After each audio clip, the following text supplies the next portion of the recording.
metrics around SEO should we be measuring, right? So what are the metrics we should be measuring? So is it keyword position? What is it? And then I suppose, how do we educate senior folk on what good looks like? So I'd love to start on this. No, I'll go Thomas first. All right, I'll go last. I think Erika would probably agree with me as part of the SaaS business as well. It depends who you're showing this data to. You have different personas.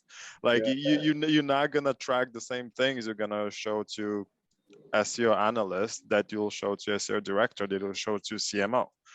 Like from the perspective of SimilarWeb, we have a lot of senior people looking at our data, and that's one of the biggest samples we have really is like, let's say CMOs or marketing directors. And what are they interested in, and what do you think they want to see?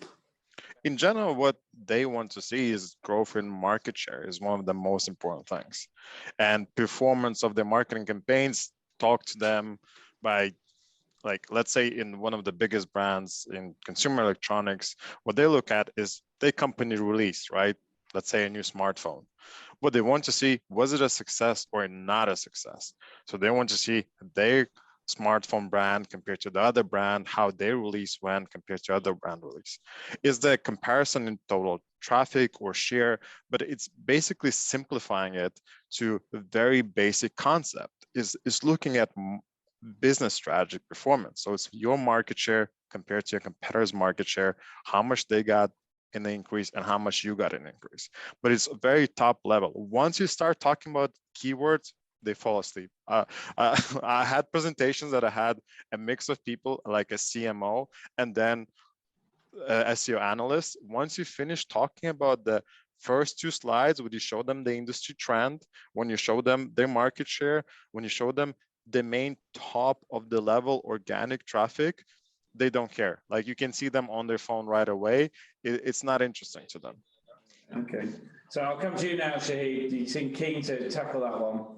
Yeah, so for me, it's really quite easy. So if you've got the benchmark and you know where you stand with traffic, you want to measure your ranks, your overall ranking. So, you know, I'm used to tracking 5 to 10,000 keywords daily across multiple markets. So one of the things that I always look for is the overall share of visibility growing. So immediately, if I've selected the keywords that I want to track, and we've really done that by hand, you've compiled 5 or 10,000, you benchmark, you know exactly where your visibility is on a daily basis. You then want to see against that whole pie, is that pie growing in size for yourself and also in terms of share of business? Are you grabbing more of the pie against obviously your competitors in the same landscape? So that would be one. If you're seeing visibility grow in terms of your primary front door, which is going to be organic search, what you'd expect next is a correlation into traffic. So, you know, what I then look for is non-brand traffic. Am I growing via those non-brand queries that I'm improving rankings for?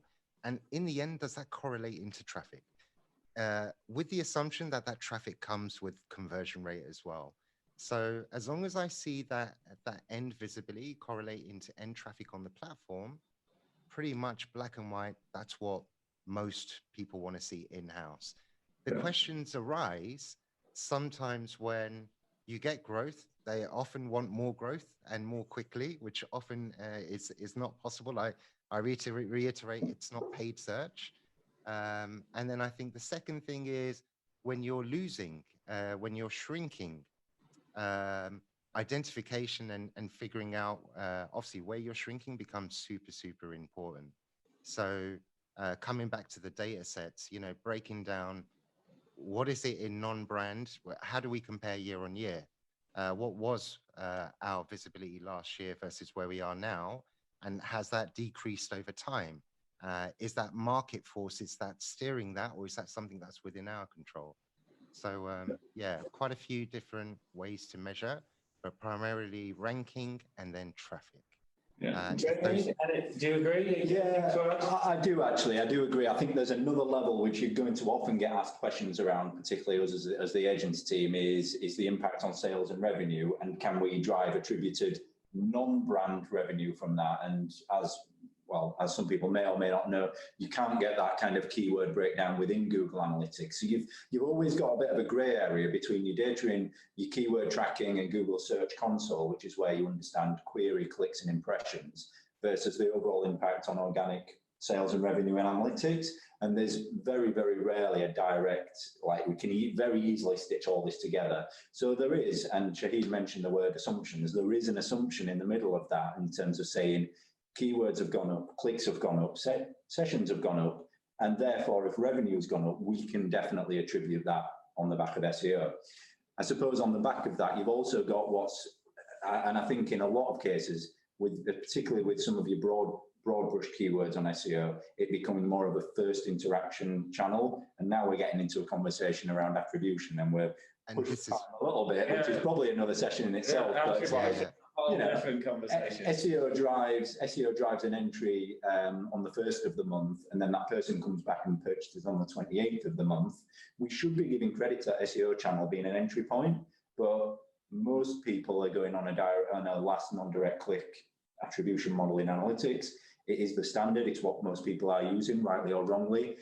So I think a conversation is to be had around attribution, making sure that SEO gets the right level of credit. Reading between that, you're saying is if people understood their attribution better, they would probably invest more in the SEO channel. Yeah, I think it would certainly show more credit behind SEO, and more of an understanding could be had in terms of how it's impacting. So is the PPC team stealing your glory? Oh, absolutely, yeah. Yeah, this is what they're saying. Right. No, it comes back to the point of new and returning customers. And if you can identify the value of your new customer deriving from non-brand SEO, often the returning value of that customer is far higher than what other channels might provide. So yeah, this is a whole nother. It's a whole lot. I think in a few months' time we're going to do another one on attribution and measurement.